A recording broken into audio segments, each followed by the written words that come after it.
Bonjour à toutes et à tous, je suis ravie de vous accueillir sur la chaîne YouTube En mode naturo. Je suis Maud Gabrielle, naturopathe formée en phytothérapie et micronutrition. Pour cette vidéo expert, je suis en compagnie de Gauthier Durand. Bonjour Gauthier. Bonjour Maud. Merci d'avoir accepté mon invitation. Écoute, avec plaisir. Plaisir partagé. Donc, Gauthier est phytothérapeute, micronutritionniste et formateur spécialisé dans l'accompagnement du sportif. Et ça tombe vraiment bien parce que c'est justement l'objet de cette vidéo qui est centrée sur le sport et la santé. Gauthier, si ça te convient, je t'invite à te présenter comme bon te semble et puis après nous parler justement des bienfaits du sport pour la santé. Gauthier. Oui, avec plaisir. Donc, je suis micronutritionniste. J'ai fait le DU de Poitiers en 2013 et je suis moi installé en tant que thérapeute depuis donc 2014. Et en parallèle, enfin installé en tant que thérapeute surtout donc sur la partie micronutrition, phytothérapie. Et c'est vrai que le DU de Poitiers ayant aussi une grande spécialité dans le sport grâce à la formation de Denis Richer. Donc, je me suis aussi un peu spécialisé sur les sportifs et je suis aussi des sportifs de haut niveau donc depuis maintenant 2015. Et en parallèle de ça, je suis formateur donc dans un labo, je suis formateur aussi à part. Donc, j'ai créé des formations en ligne et ça, c'est à peu près depuis donc 2016. Donc là, quand j'avais répertorié, il y a un peu plus de 700 professionnels de santé différents qui sont passés par les formations que je donne. Donc que ce soit du médecin, du pharmacien, des ostéos, des kinés, des diètes, des naturaux. Donc voilà un peu l'ensemble. Et donc moi, je travaille en cabinet du côté de Charbonnières-les-Bains, dans un grand centre paramédical avec plusieurs autres disciplines. Pour la Et question plus... qu'est-ce qui t'a amené justement au sport? En fait, le sport, c'était ma première vocation, c'était le premier chemin de base. C'est-à-dire que moi, j'ai fait un bac avec spécialité sport, enfin avec l'option sport. Après, derrière, j'ai fait le STAPS, donc j'ai validé la licence entraînement sportif. Donc c'était surtout, moi, le premier trajet, c'était le sport. Et c'est après, derrière, que j'ai découvert la nutrition, la micronutrition. Et c'est pour ça qu'après, j'ai eu vraiment envie de pouvoir allier un peu les deux et travailler dans les deux domaines, en final. D'accord. Et justement, qu'est-ce que ça apporte le sport par rapport à nos approches justement pour optimiser la santé des gens? Bon, énormément de choses. Énormément de choses. Déjà, on va dire sur le premier point, on va dire qui est le plus classique, le plus connu, c'est sur l'humeur. Le côté justement sport, production d'endorphines, le fait de se sentir bien, ça joue énormément sur ces points-là et ça fait énormément de bien. Le sport va aussi avoir des impacts sur tout ce qui va être métabolisme. Donc c'est sûr on le sait, quand on va faire une heure de cardio, on va brûler quand même pas mal de calories. Il y a aussi le côté que prise de masse musculaire. C'est-à-dire que si on est plus, par exemple, sur du sport de, on va dire musculation, renforcement musculaire, on va développer notre masse musculaire. Et si on développe notre masse musculaire, on va aussi monter le métabolisme de base. Donc au final, on va brûler des calories, pas seulement pendant l'activité physique, mais aussi tout au long de la journée et encore le lendemain, et ainsi de suite. Parce que plus on gagne en masse musculaire, plus le métabolisme de base va avoir tendance à augmenter. On sait sur un plan un peu plus précis que le sport a des gros impacts sur les hormones. Typiquement, ça diminue les besoins en insuline, ça va avoir tendance à augmenter le HDL, ça va avoir tendance à diminuer le LDL. Donc, pour rappel, HDL, on considère ça comme le bon cholestérol, le LDL comme le mauvais. Donc ça a des vrais bénéfices en fait sur tout le point, sur la plupart des plans hormonaux en fait. Et ça va aussi avoir des bénéfices sur tout ce qui va être défense antioxydante. Ça, c'est vrai qu'on l'oublie pas mal, mais plus on fait du sport, plus on améliore en fait notre capacité à se protéger contre les radicaux libres. Et plus ces capacités augmentent, plus on va avoir tendance à limiter le risque de cancer à long terme, voire le risque d'accident cardiovasculaire aussi à long terme. Donc il y a vraiment des bénéfices, en fait, des bénéfices très rapides et très brefs, on va dire, sur le côté humeur. On va avoir des bénéfices vraiment sur ce métabolisme, sur la perte de poids, on va avoir des bénéfices sur la prise de muscle. Et on a des bénéfices santé quand même vraiment conséquents sur du long terme. Donc en fait, ça joue sur à peu près tous les plans et sur tous les tableaux. Et est-ce qu'il y a quelques inconvénients justement à la pratique sportive, des effets qui peuvent être délétères ou sur une activité mal conduite? Yes, ouais, des inconvénients, il peut y en avoir aussi.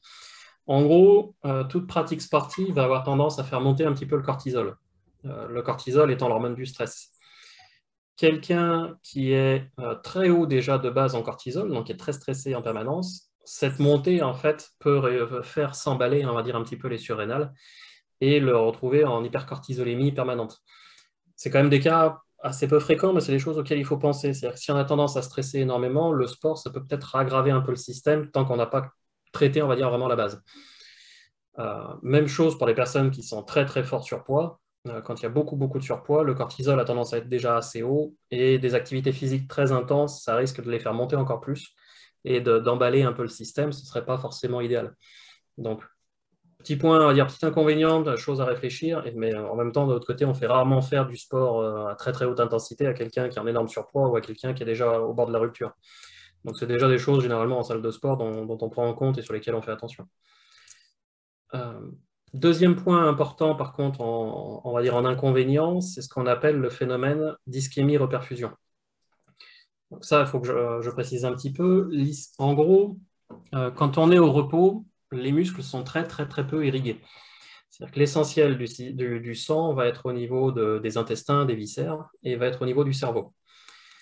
Quand on se met à faire du sport, il faut qu'on puisse irriguer la masse musculaire au maximum pour lui apporter l'oxygène, pour lui apporter le glucose. Et du coup, comme on pique très peu de sang au cerveau, parce que le cerveau il a toujours besoin quand même de son afflux général, c'est surtout intestin, rein, de manière générale, qui va commencer à perdre pas mal d'afflux sanguin. Et ça, c'est ce qu'on appelle un phénomène d'ischémie. C'est-à-dire qu'en gros, l'impact, ça va être que les cellules intestinales vont commencer à se retrouver avec moins d'oxygène, avec moins de glucides.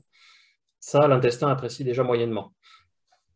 Et on va avoir après un deuxième effet, l'effet rebond, en fait, à un moment de l'arrêt du sport, où la plupart du sang qui était au niveau des muscles va revenir en fait au niveau de l'intestin.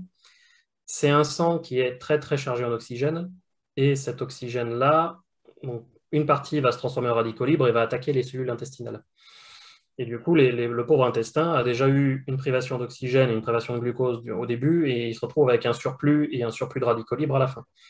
Donc ça a encore des impacts aussi assez négatifs, on va dire de manière générale, sur l'intestin. Et ce qui est intéressant à noter, c'est que donc, le surplus de radicaux libres, il est obligatoire quand on fait du sport, mais l'ensemble du corps va développer des meilleures défenses antiradicalaires, donc ce que je précisais tout à l'heure, pour pouvoir mieux se défendre. Le truc, c'est que les cellules intestinales, en fait, ont une durée de vie qui est tellement courte qu'elles n'ont pas le temps de vraiment développer ces défenses antiradicalaires. Donc, en fait, elles seront toujours et en permanence agressées par le fait de faire du sport de manière assez intense. Et c'est pour ça que le sport a des bénéfices sur l'ensemble de l'organisme, sauf à un niveau sur l'intestin où justement, là, il y a plus d'effets négatifs que d'effets bénéfiques. On parle de phénomènes d'adaptation. Exact. Mais en fait, tout l'intérêt du sport, justement, c'est que le corps s'adapte. En fait, c'est que le corps va s'adapter à des charges différentes. C'est qu'au niveau physiologique, il y a plein de choses qui vont se mettre en place pour limiter les risques de blessures, pour limiter plein de choses. Donc, le sport permet des adaptations et ça, c'est super. Mais c'est vrai que par contre, au niveau intestinal, cette adaptation, elle ne se fait pas. Donc, automatiquement, oui, il va y avoir des conséquences là-dessus. Et à peu près 50 à 60% des sportifs qui souffrent de troubles digestifs dans les stats. Hein, c'est à peu près ça. Ouais, complètement. Mais moi, je le vois avec les sportifs de haut niveau. Je veux dire, il n'y en a pas un en sportif de haut niveau qui n'ait pas des problèmes au niveau intestinaux. Mais après, d'un autre côté, ils sont à des telles charges d'entraînement en permanence que forcément, l'intestin. En fait, si on ne fait pas ce qu'il faut pour, l'intestin, il va en pâtir, il va avoir des problèmes. Et justement, j'imagine que tu vas nous parler de la boisson d'effort dans les solutions. Yes, j'y arrive, mais juste avant, je voulais refaire un petit point sur un des inconvénients du sport aussi auquel on ne pense pas souvent, c'est les pertes potentielles en micronutriments. En fait, on va avoir des pertes classiques par la sueur, hein, qu'on connaît pas mal, au niveau sodium, potassium et autres. Mais il y a aussi un autre phénomène, c'est que le sport, en fait, active le métabolisme et active un paquet de réactions. Et ça va engendrer des surconsommations de plusieurs micronutriments. Typiquement le fer, typiquement le zinc, par exemple. Et on peut se retrouver avec des gens qui sont très sportifs, et quand on fait des prises de sang, on va regarder et on va vite voir que le taux de fer ou le taux de zinc a quand même pas mal chuté. Et après, derrière, suite à ça, ils commencent à développer des problématiques. Des problématiques immunitaires pour certains, pour d'autres, des blessures à répétition. Et ça, c'est parce que cette surconsommation, elle est présente, mais qu'ils n'ont pas spécialement pensé soit à complémenter, soit à augmenter l'apport de fruits, de légumes, l'apport de viande, l'apport de poisson, en fait, suffisamment pour que cette surconsommation ne pose pas de problème. Moi, par expérience, je veux dire, au cabinet, j'ai jamais vu encore vraiment quelqu'un qui soit déficitaire en fer chez un homme, sauf s'il était sportif de haut niveau. Et chez les sportifs de haut niveau, mais c'en est au moins 8 sur 10 qui sont déficitaires en fer. parce que la surconsommation en fait se faisant, bah, derrière, après, comme les apports, enfin, ils ne vont pas manger non plus 1,5 kg de viande rouge par jour, bah, automatiquement, finalement, les taux de fer ils commencent à chuter, et après derrière, il commence à y avoir des problèmes qui apparaissent. Donc voilà, donc c'était le petit topo, le dernier inconvénient, on va dire, entre guillemets, du sport, mais là, ça concerne vraiment beaucoup plus les sportifs de haut niveau ou les gens qui font des exercices intenses et de manière répétée, où la charge de travail est vraiment haute. Et ben voilà, avant de revenir à cette fameuse boisson d'effort, pardon, aussi au niveau des hydratations, ça c'est quand même quelque chose qui est à prendre en considération. Ouais, complètement. Mais c'est vrai que la déshydratation, en plus, elle est fréquente chez les sportifs, sachant qu'on n'a pas besoin de perdre beaucoup d'eau pour perdre beaucoup de performance physique. Donc ça, c'est des choses qu'on oublie assez régulièrement. Il y a des tests assez simples pour voir si on a bu assez. C'est de faire sa séance, de se peser nu avant la séance de sport, faire la séance de sport en buvant comme on a l'habitude, et se repeser nu après la séance de sport. Le côté nu, il est important parce que quand on fait du sport, on transpire et les vêtements vont absorber une partie de l'eau. Sinon, ça fausse le résultat. Mais nu, comme ça, au moins, on sait tout de suite et on voit si on a perdu du poids.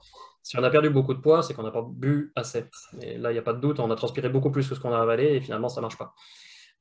Si on a pris du poids, c'est peut-être même qu'on a tendance à avoir limite un peu trop. Et ça, pour certaines disciplines, ça pourrait poser des problèmes. Mais ça, c'est un petit test assez simple pour voir au niveau hydratation où on en est et si on est suffisant ou si on n'est pas suffisant. Je crois que c'est 1% d'une perte du poids corporel qui correspond à 10% de baisse des Il me capacités semble. sportives, c'est Justement, ça? j'ai pas cité les chiffres parce que j'avais un doute, mais moi, dans ma tête, c'était 2% égale 20% de perte. Bah, donc 1%, c'est 10%. Quoi. Je pense on s'y retrouve pas mal. Ouais.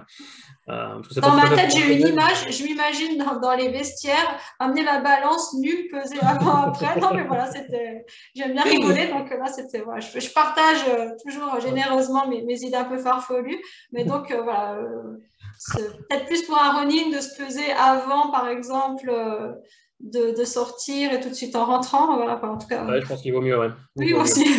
Ok, moi, si je tente l'expérience, je te dirai ce que ça donne. Yes. Ok. Et bah donc enfin, voilà, pour nous préserver de tout ça, donc protéger l'intestin et limiter la perte en micronutriments, on arrive à cette fameuse boisson Ouais, d'effort dont Denis exact. Richet parle aussi beaucoup et toi, voilà, tu en parles dans toutes tes formations. Ouais. Ouais, boisson d'effort. Donc, en fait, la boisson d'effort, c'est même le cheval de bataille de Tim Knox, tu sais, qui est D'accord. physiologiste sud-américain. C'est ce qu'il considère comme étant le plus important. Dans toutes les conférences qu'il a fait, à chaque fois qu'on lui demandait s'il y a une seule chose à retenir, c'est quoi? Bah, c'était la boisson d'effort. Boisson d'effort, en fait, on en a eu un paquet différent. C'est-à-dire que là, on en est à la 3e génération des boissons d'effort, parce qu'on a tâtonné pas mal au début. Je veux dire, on a essayé plein de choses, on a essayé avec beaucoup de glucides, avec moins de glucides, avec différents types de glucides. Je veux dire, on a essayé énormément de choses. Le but principal, en fait, c'était d'essayer de limiter donc, ces phénomènes d'ischémie-reperfusion. Et là, on a des études maintenant, enfin, cette 3e génération, elle est quand même plutôt bien. Je veux dire, elle est bien calculée, elle est bien intégrée. Elle n'occasionne pas de troubles digestifs. Et je refais un mini aparté, on parle de boisson d'effort, on ne parle pas de boisson énergisante. Oui, bien sûr. Une boisson d'effort, c'est pas un Red Bull, c'est pas une Monster. Parce que Ouais. c'est vrai que des fois, dans l'esprit des gens, il y a un peu confusion. Non, l'intérêt de la boisson d'effort, en fait, c'est être de l'eau mélangée avec une certaine poudre. Cette poudre contenant des glucides, mais elle va contenir aussi des citrates, donc des citrates de potassium, magnésium, calcium, qui vont aider à gérer la contraction des contractions musculaires. Ces citrates, ils vont aussi avoir un deuxième effet, c'est aller tamponner un petit peu ces lactates qui traînent, donc limiter un peu les courbatures. En même temps, on va avoir dedans des BCAA qui vont permettre une meilleure concentration, enfin un maintien de la concentration pendant l'effort. En même temps, on va avoir pour la plupart des boissons d'effort du zinc, du sélénium, des différents micronutriments qui vont jouer ce rôle d'antioxydant.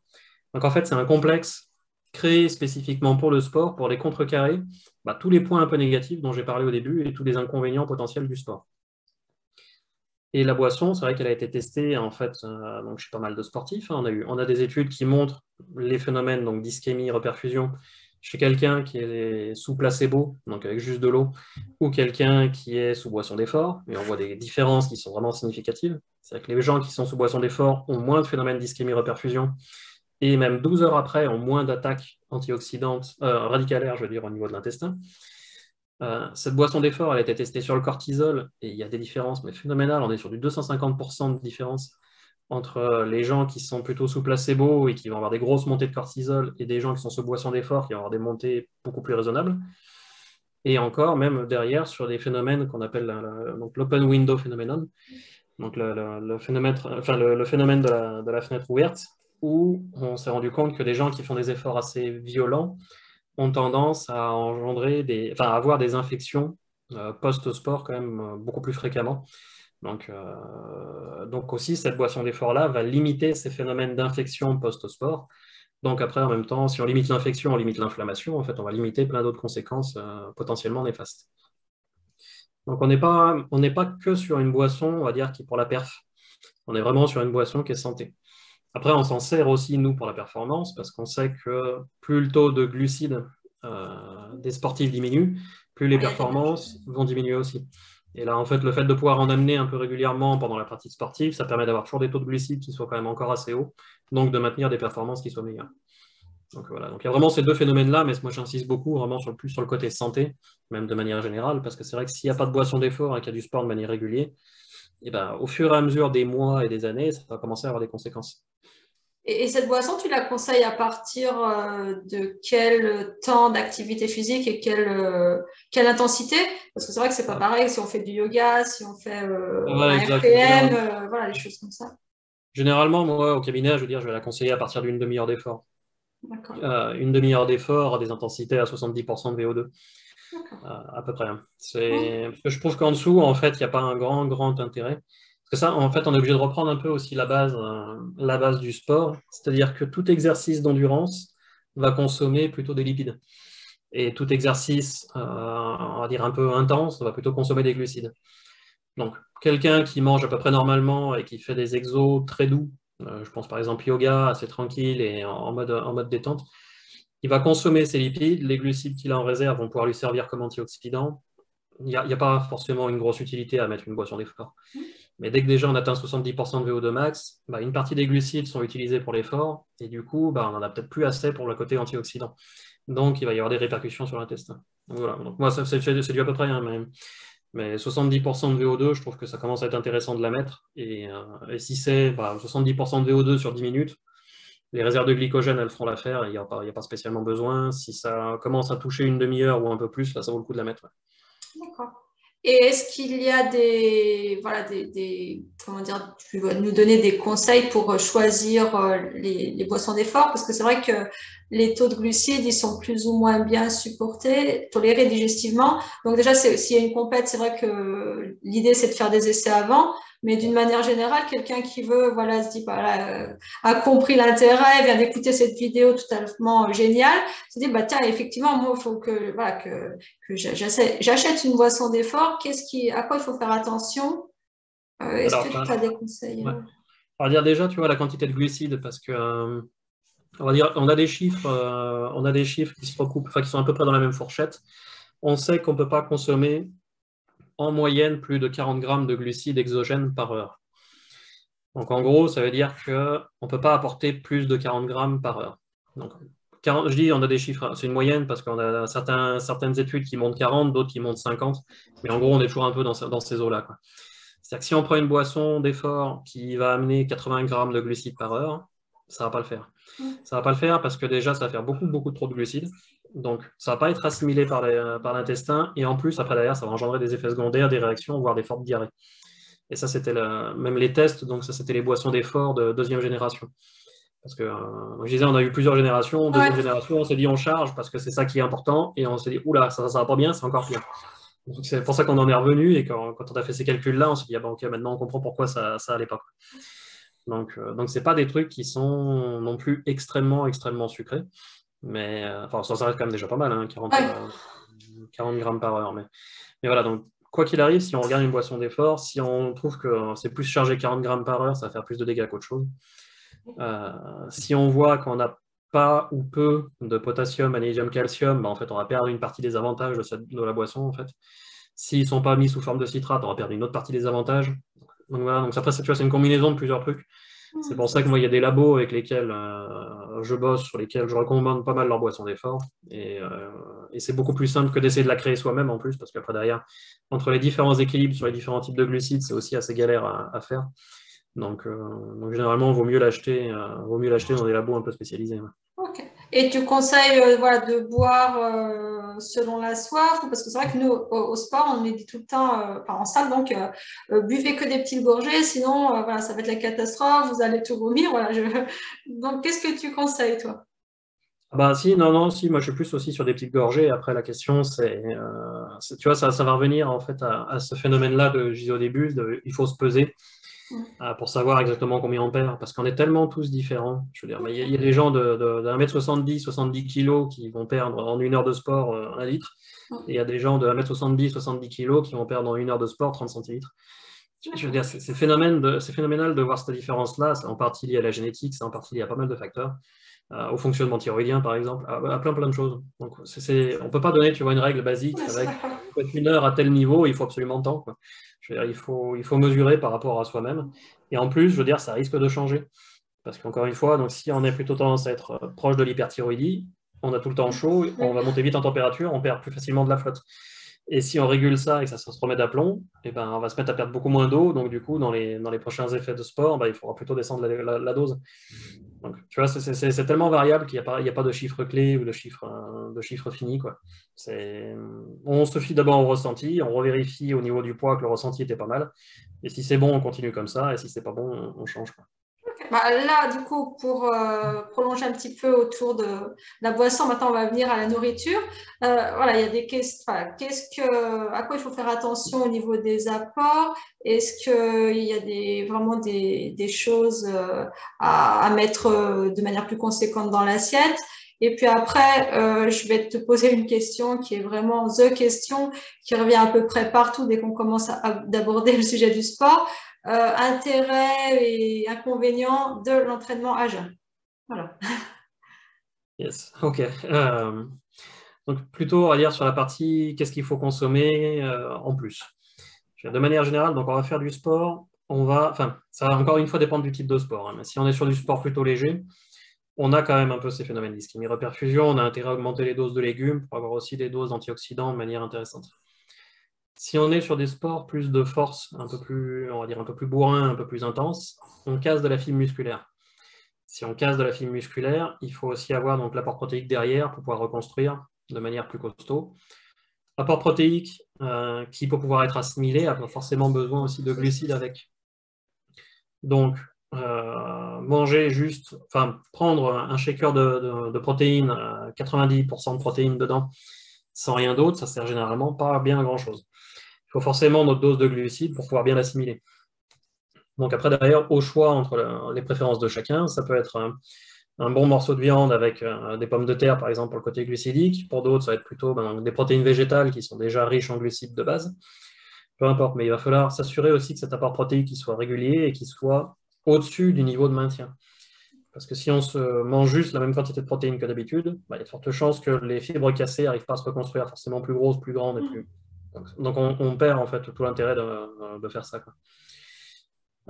Quoi qu'il arrive, de toute façon, la quantité de légumes à augmenter, elle restera toujours valable parce que les antioxydants, on a besoin, qu'on soit sur du sport léger ou sur du sport de force. Mais c'est vrai que pour le sport de force, il faut aussi donc, ne pas négliger cette dose de protéines-là. Et on mange combien de temps après l'effort avant de voir si on mange avant ou pas?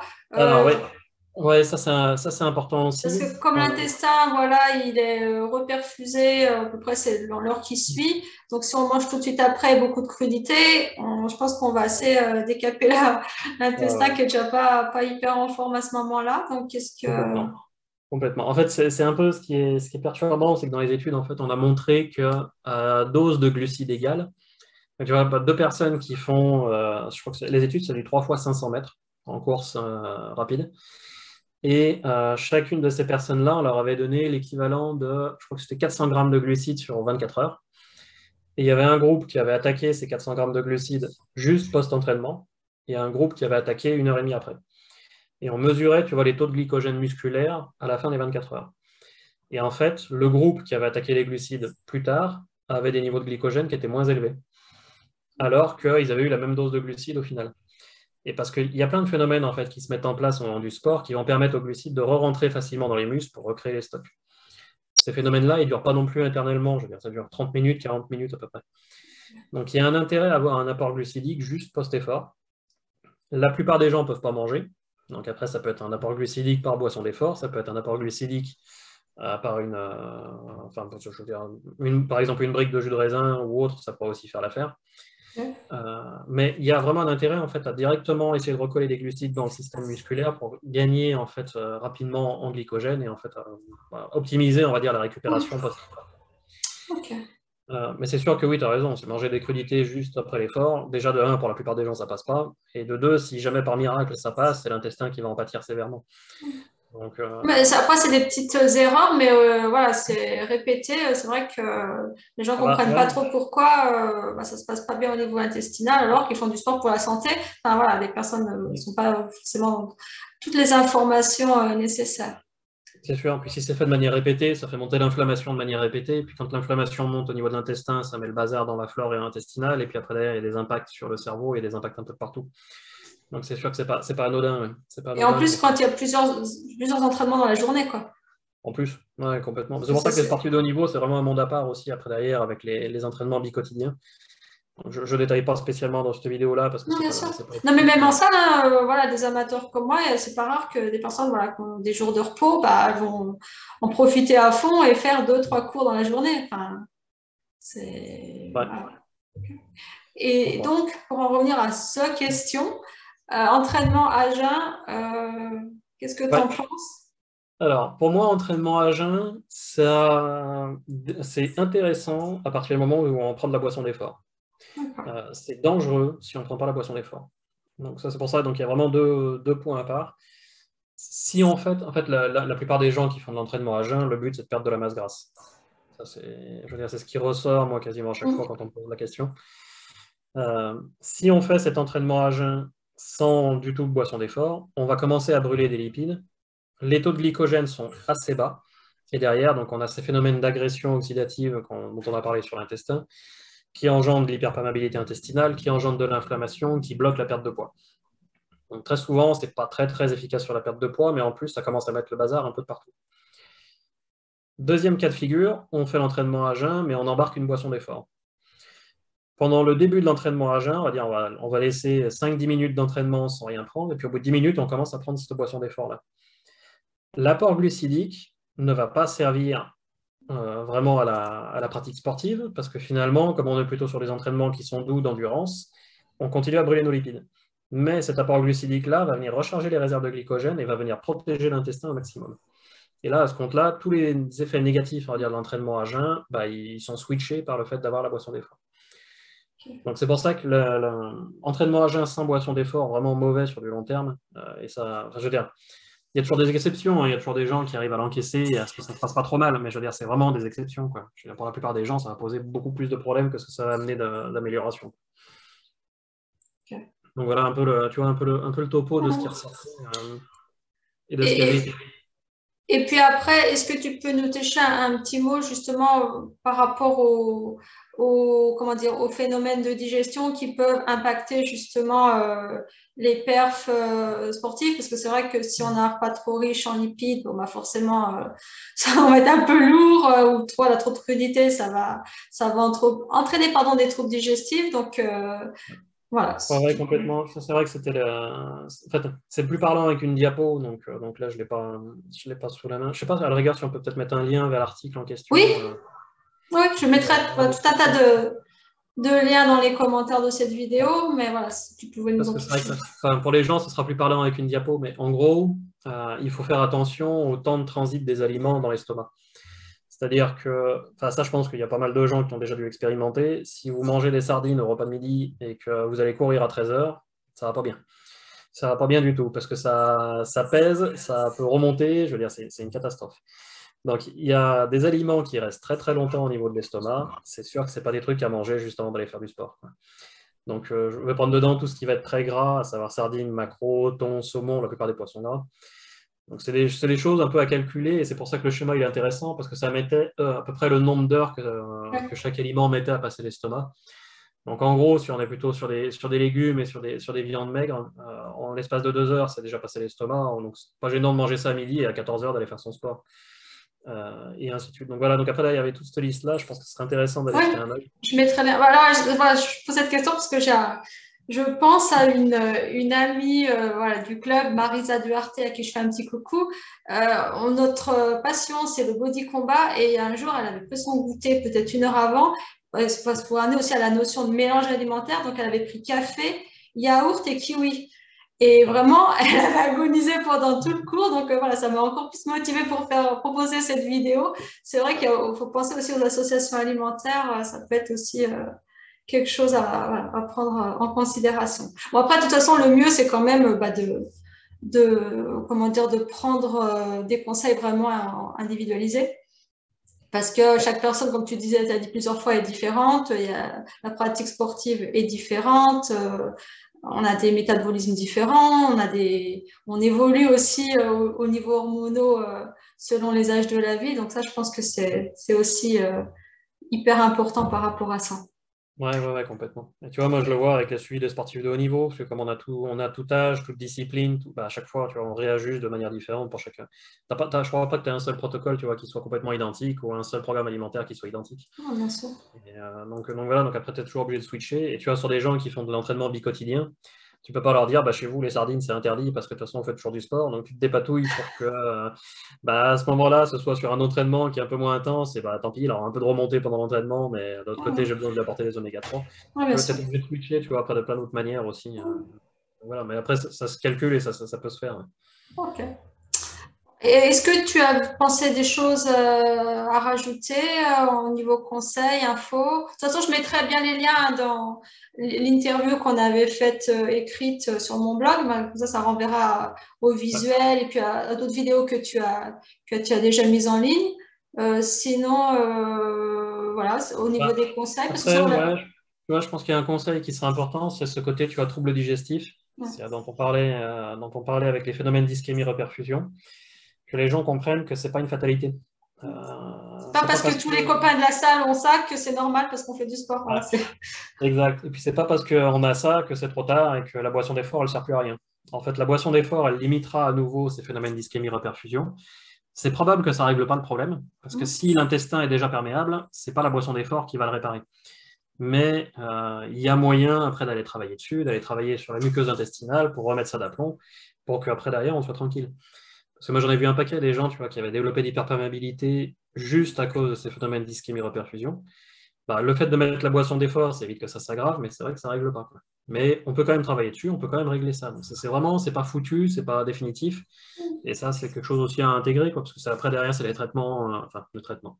On va dire, c'est un peu de complémentation à mettre en place pendant quelques temps, le temps de remettre l'intestin vraiment d'aplomb, et ce sera bénéfique sur tous les plans, parce que ça permettra une meilleure assimilation des protéines, des glucides, ça permettra une meilleure assimilation des micronutriments, ça permettra une stabilisation de la flore intestinale, ça améliorera l'immunité, ça diminuera l'inflammation, enfin, je veux dire, après, ça va aller jouer sur plein d'autres tableaux.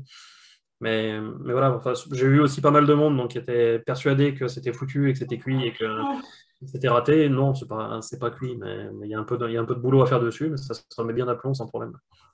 Bah déjà, d'une manière générale, en cabinet, c'est sûr qu'il y a tellement de personnes qui viennent nous consulter pour des troubles digestifs. Donc, si en plus, voilà, on fait du sport par-dessus, c'est sûr qu'il faut peut-être prendre les choses dans l'ordre et Ouais. optimiser tout ce qu'on peut optimiser. Ok. Yes, complètement. Bah, et pour les personnes voilà, qui veulent aller plus loin, est-ce que tu peux nous parler de tes formations Ouais. que tu proposes? Bah, là, voilà, on va parler du 11 juin, aussi avec Denis Richet. Donc, tu peux nous parler de Ouais. celle-là et puis après de ce qu'il y aura en ligne. En fait, ouais, donc Denis, moi, c'était mon prof essentiel au DU de micronutrition. Ça a été mon thérapeute aussi. C'est devenu un ami après derrière. Et on se connaît bien et on s'entend super bien. Et là, du coup, j'ai réussi à le faire venir sur Lyon donc pour une formation complète d'une journée sur micronutrition et sport. Donc, on va parler à la fois du côté haut niveau, mais on va parler aussi de sport à la salle. On va parler de toutes les problématiques potentielles liées aux sportifs, de ces phénomènes d'oxydation dont on a commencé à aborder un petit peu le sujet aujourd'hui. Donc là, ça va permettre d'aller un peu plus loin et de pouvoir discuter avec lui en direct parce on va garder quand même un petit groupe, hein, on va pas avoir 300 personnes. On peut Donc, peut-être préciser que ça s'adresse quand même plus aux professionnels de la ouais, santé, complètement. coach et voilà. Complètement. Ouais, c'est quand même plus pour les professionnels de santé déjà, parce que c'est comment Denis, il a tendance à aller bien dans la physio et à aller creuser Oui, un petit peu. Faut déjà avoir des bases en un petit physio. bagage, voilà. Voilà, et pour pouvoir Mais il y aura des vraiment... blagounettes, donc ça va bien passer. Ouais. Ouais, toujours. Mais Denis, il fait toujours passer ça avec pas mal d'humour, donc ça met des bonnes ambiances, mais c'est vrai que bon, ça demande quand même pas mal de connaissances. Donc oui, c'est plus pour les coachs de manière générale, pour les thérapeutes. Et on aura également notre ami de Belgique, Cédric Lapo, qui Ouais, va assister, donc qui est comme un ancien champion belge de boxe. yes. Ouais, il Voilà. y a Cédric qui vient aussi. Moi, j'interviendrai dans cette journée-là en début de journée, en fait, pour déjà présenter un peu une vision globale. Pour après laisser Denis aller faire plus dans le spécifique et je referai un peu du global à la fin et je répondrai aux différentes questions si Denis n'a pas eu le temps. Parce que comme on le fait venir exprès pour la journée, on lui fait faire l'aller-retour en train, bah, voilà. Donc moi, je vais gérer plutôt la partie finale parce que je sais bien comment il fonctionne. Mais voilà, donc, cette journée-là, on l'organise donc le 11 juin au golf de Myonnais, en fait, où moi je travaille déjà avec les sportifs de haut niveau là-bas. Et on a une salle de réception, on a le repas qui est prévu, donc c'est tout organisé. On va manger quoi? Parce que moi, je viens. Non, je plaisante. Alors De toute ça, façon, je mettrai les liens dans les commentaires, hein, c'est pareil, mais c'est vrai que j'ai réservé ma place depuis un sacré moment et j'ai vraiment hâte d'aller plus loin avec Denis et toi-même. Et puis aussi, ce sera plus pour 2023, aussi mettre à disposition ouais. une... La grosse formation en présentiel. En fait, pour l'instant, donc là, je suis en train d'enregistrer et de réenregistrer des formations en ligne où je vais aller creuser un petit peu dans chaque module, d'un côté le système thyroïdien, le système insulinique, le cortisol, le sport, la boisson d'effort. Donc, tu vois, je suis en train de monter un peu tout ça. Et après, derrière, donc 2023, on réorganise en fait une vraie formation présentielle où on fait venir donc, des spécialités un peu dans chaque domaine. Donc, on va avoir Will Janssen qui vient de Suisse pour le côté prise de masse musculaire. On a Denis qui reviendra pour le côté sportif. On a un médecin aussi qui viendra pour le côté personnes âgées, on va dire, et enfants. Donc, on va venir vraiment des spécialités dans chaque discipline, plus après derrière un temps de discussion et d'échange par rapport aux cours en ligne. Parce qu'en fait, on va intégrer aussi toutes les parties en ligne que j'enregistre dans cette formation présentielle. L'idée étant de faire un gros topo sur la micronutrition à vue de nez à peu près 120 heures. Donc voilà, donc tu vois, ce sera autant pour des gens qui sont déjà formés et qui ont envie de creuser un peu, que pour des gens que ça intéresse et qui ont envie de développer ça pour leur culture personnelle ou même pour le boulot. Donc ça, c'est le projet, mais c'est vrai que ce sera plus vraiment d'aplomb d'ici 2023. Ouais. Ok, bah, en tout cas, moi, je suis très intéressée. Et, voilà, j'ai déjà commencé par le 11 juin et puis après, en 2023, j'irai plus loin. Bah, écoute, Gauthier, bah, moi, je vais faire un petit coucou aux copains de la part fitness Jean Jaurès et Gambetta. Donc, voilà, dans ces clubs, je vais tous les soirs et vraiment, voilà, c'est pour en revenir au tout début de notre vidéo qui m'apporte vraiment énormément au niveau bénéfices physiques et psychologiques. Donc, c'est vrai que le sport, c'est quand même moi, ça fait partie vraiment de l'hygiène de vie et c'est vraiment quelque chose à pas négliger parce que c'est vrai que dans nos cabinets, on est plus amené à proposer voilà, des complémentations, proposer des bilans bio, mais c'est vrai que le sport, c'est quand même quelque chose on va dire de naturel, on va dire, parce que l'homme est quand même programmé pour bouger. Oui, du coup, ça me fait penser, c'est vrai qu'on n'a pas abordé cet aspect-là, mais on parle aussi de temps en temps de sportifs sédentaires. Tout ça pour dire que voilà, l'activité sportive, effectivement, c'est quelque chose d'irremplaçable, mais ça veut pas dire qu'il faut, voilà, qu'à côté de ça, il faut quand même, voilà, pas oublier de marcher, de s'activer quand même un minimum, parce que ça reste quand même, voilà, une globalité, le fait de mettre son corps en mouvement. Qu'est-ce que tu en penses Non, mais si, complètement. Complètement, l'un n'empêche pas l'autre. Et après, ça me ramène aussi, tu vois, ça me fait repenser à autre chose. C'est les gens qui ont une activité physique, enfin un boulot qui a une activité physique. Tu as des maçons, des charpentiers qui passent leur temps à bouger, à trimballer des trucs, à trimballer des poids lourds et ainsi de suite toute la journée. Et ben, c'est pareil, ces gens-là, on a tendance à les considérer presque comme des sportifs de haut niveau, parce que quand on voit les bilans bio, ça correspond à des sportifs de haut niveau. Des gens qui bougent beaucoup, énormément toute la journée et qui font un boulot qui est manuel et qui est dur, bah, c'est pareil, en fait, la boisson d'effort, elle n'est pas inutile dans ces cas-là. Et tu vois, le fait de faire des tests sanguins et de voir un peu où on en est en fer, en zinc et autres, c'est pas idiot non plus. Parce qu'ils mettent des telles contraintes sur l'organisme en permanence que finalement, bah, ça se rapproche un peu du côté sportif plus. Quoi. Ok. Donc voilà. Mais c'est vrai, tu as raison, oui, c'est vrai qu'il ne faut pas non plus être sportif sédentaire et l'un n'empêche pas l'autre. C'est vrai qu'il faut quand même bouger aussi un minimum dans la journée. Quoi. Écoute, vraiment un grand merci à toi, Gauthier. Donc, les personnes qui ont regardé cette vidéo et qui l'ont appréciée, bah, je vous remercie de la partager à vos proches si vous pensez qu'elle pourra les intéresser. Et puis, pour les personnes qui veulent aller plus loin, avoir plus d'infos, donc je mettrai tous les coordonnées de Gauthier si vous souhaitez le contacter directement. Et je mettrai aussi les liens pour les formations dont on a parlé. Et puis, s'il y a des questions particulières, j'inviterai les gens à te contacter directement. On peut faire comme ça. Ouais, soit ils me contactent directement, soit ils mettent dans les commentaires, et puis moi je vais acheter un œil de temps en temps, et puis je Bah, répondrai aussi. je te relayerai comme ça les infos, comme ça Ouais, tu ouais, ne carrément. feras rien, tu seras obligé de répondre, de refaire un topo sur cette fameuse boisson des forces. Il y a des personnes qui sont passées à côté, mais je pense que non, là c'est bon, on a Ouais, été clair. ça marche. Bah écoute, merci beaucoup Gauthier. Bah, avec grand plaisir. Avec grand Bah, plaisir. ouais. Merci à toi. Bah, puis voilà, toutes les personnes qui ont aimé cette vidéo, je vous dis au 11 juin pour aller plus loin. Au revoir Gauthier. Au revoir, Maud. Merci.